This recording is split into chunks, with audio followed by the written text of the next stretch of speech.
For a very long time, longer than I can even remember, the BMW 5 Series has been the company car driver's chariot of choice if they're after something with space, pace, low running costs, and a wide range of engines, along with a tech-filled cabin. But with those very same company car drivers flocking to electric cars in their droves, is there still space for something like this, a dinosaur like the 5 Series? Well, BMW certainly thinks so, with this new midlife facelift giving it a breath of fresh air and making it more relevant than it's ever been. We'll pick apart the good, the bad and the ugly in this video, but before we do, if you like this video, give it a thumbs up, subscribe to the Carbuyer YouTube channel and hit the bell icon so you never miss a video. Of course, the 5 Series really is anything but a dinosaur. Short of a pure electric powertrain, it's about as up-to-date as anything in this class, with an interior to match. There's a wide range of engines to choose from basic petrol models like this, through to a fleet-friendly plug-in hybrid, frugal diesel and a range-topping V8. If speed and driving thrills are top of your list, you'll be happy to hear that the latest high-performance M5 model is an absolute lunatic. Speaking of driving thrills, the 5 Series, whichever engine you go for, is the finest handling executive car money can buy, bar none. We'll touch on this in more detail later, but suffice to say its blend of comfort and performance is good enough to rival some sports cars. It really is that good. Now, as you've probably guessed from the opening montage from this video, this is the more practical touring estate model rather than the standard saloon, but the changes are pretty much identical, so we won't worry about body style too much. Now, this is the midlife facelift. The car has been around since 2017, so it's been treated to a few little styling upgrades. The grille, that's bigger. Okay, it's not as big as the one you'll find on the 4 Series, the X5 or the X7, but it is wider all the same. These lights, they're new as well. You've got some new colours and some new wheels. And if you follow me around the back, these lights are new, and I'm told there have been some changes to the bumper and the exhaust tips as well. But brilliantly, BMW still offers this separate opening glass screen, which is really handy if you park too close to something in a car park or right up against a wall. Practicality, as you can imagine, is one area where the saloon and the estate models are a little different. While the saloon does boast a 530-litre boot, big enough for large suitcases and plenty of shopping, the narrow opening means it's almost as if you're feeding your luggage through this touring model's glass screen. If you want your 5 Series to be as practical as possible, therefore, this is the version to go for. While the 570-litre boot may not sound like much on paper, you can of course fill it right to the roof, and folding the seats down flat reveals a whopping 1,700 litres. That's slightly smaller than the equivalent Mercedes E-Class, but huge nonetheless and plenty big enough for most families. BMW claims that you can fit 3 child seats across the back here, which is actually pretty unusual, but only the outside chairs have got ISOFIX points, so if you're putting one in the middle, they'll have to use this seatbelt to strap them in. But on the plus side, there are a couple of USB-C ports which will keep the kids happy.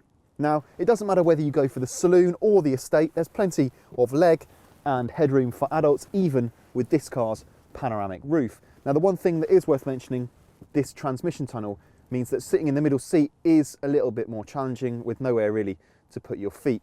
This big lump sends the mechanicals to the back of the car to the rear wheels, so unfortunately, it's unavoidable. Basic 5 Series models are rear-wheel drive, while several engines are available with the brand's xDrive all-wheel drive setup. If you live in the UK, we'd think twice about going for it. The standard models are brilliant to drive and offer loads of grip. Since the car was facelifted, BMW has adapted its conventional 4- and 6-cylinder engines to feature mild hybrid technology. The setup is designed to reduce stress on the engine and therefore lower fuel consumption, but you won't notice it in normal driving. The range kicks off with the model we're driving here, the 520i. It features a turbocharged 2-litre petrol engine producing 181 brake horsepower, taking the 5 Series from 0 to 62 in around 8 seconds. The 520d diesel is the long-standing favourite of 5 Series buyers, and it's easy to see why. The 2-litre diesel engine is quicker than the petrol equivalent, and yet it will return almost 60 miles to the gallon, with CO2 emissions in the basic SE spec saloon of less than 130 grams per kilometre. As you move up through the range, there's the 530d, which is only available with xDrive, as well as the 530e and, new for 2021, 545e plug-in hybrid models. The 530i and 540i models have been dropped, but there's the potent M550i and M5 models should your need for speed outweigh your desire for sensible, good value motoring. But the really pleasing thing is, as we mentioned earlier, you don't need to go anywhere near those V8 engined monsters if you want the finest handling car in this class. BMWs have always been famed for the way they drive, but there's seemingly very little trade-off when it comes to comfort and refinement. In fact, it's safe to say that no other executive car can switch so seamlessly between long-distance effortless cruising and stimulating backroad entertainment. However you want to drive it, the 5 Series obliges. The plug-in hybrid versions aren't quite as much fun, largely because of the weight of their batteries, but no matter which version you go for, the steering is sharp, the gearbox is slick, and body control is kept largely in check, even during faster changes of direction. Ride is perhaps one area where the 5 Series could do a bit better. Our car is fitted with the optional M Sport suspension, and that does affect this car's ability to deal with little bumps and ridges, especially at lower speeds. Things do improve, however, the faster you go. Running through the range once again, the entry point is this 520i, which will probably suit lower mileage drivers best. You know, it's not lightning fast, but it's quick enough, and it's quiet, and do you know what? It's not all that thirsty. But higher mileage drivers will be better suited to the evergreen 520d, where that car's big slug of power and torque make it a really easy car to drive. The 530e and the 545e, well, those will be company car favourites because they've got low BIK ratings and a 30-odd mile electric range.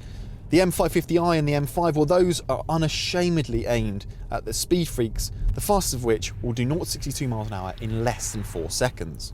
520 or M5, the 5 Series is just one of those cars that fills you with confidence. It's predictable as well as fun, it's sporty as well as comfortable.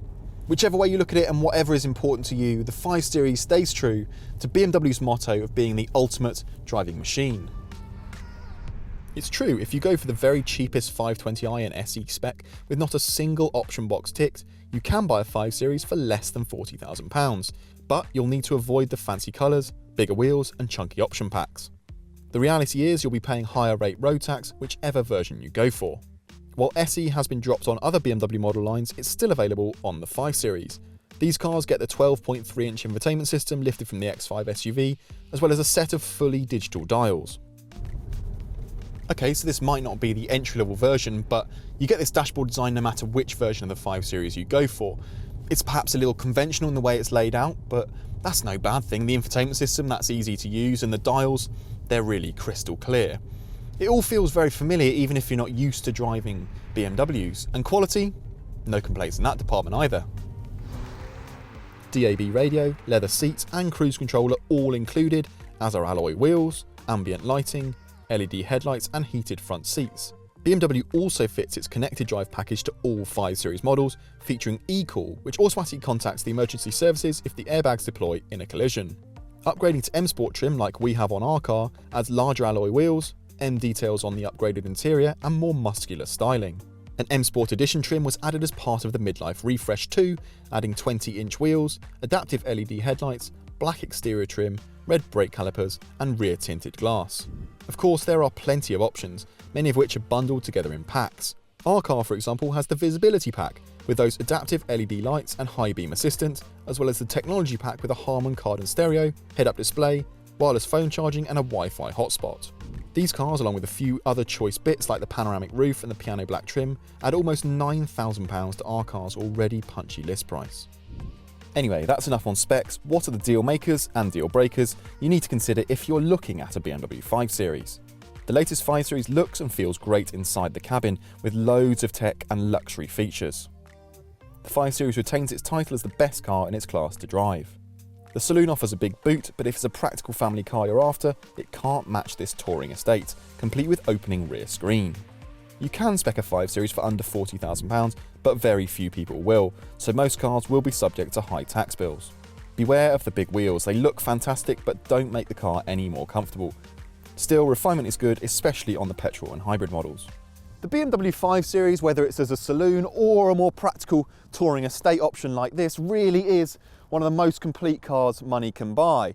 It's suitable for company car drivers and families alike, and while there isn't yet a pure electric option, there are plenty of engines to choose from and loads of specs as well.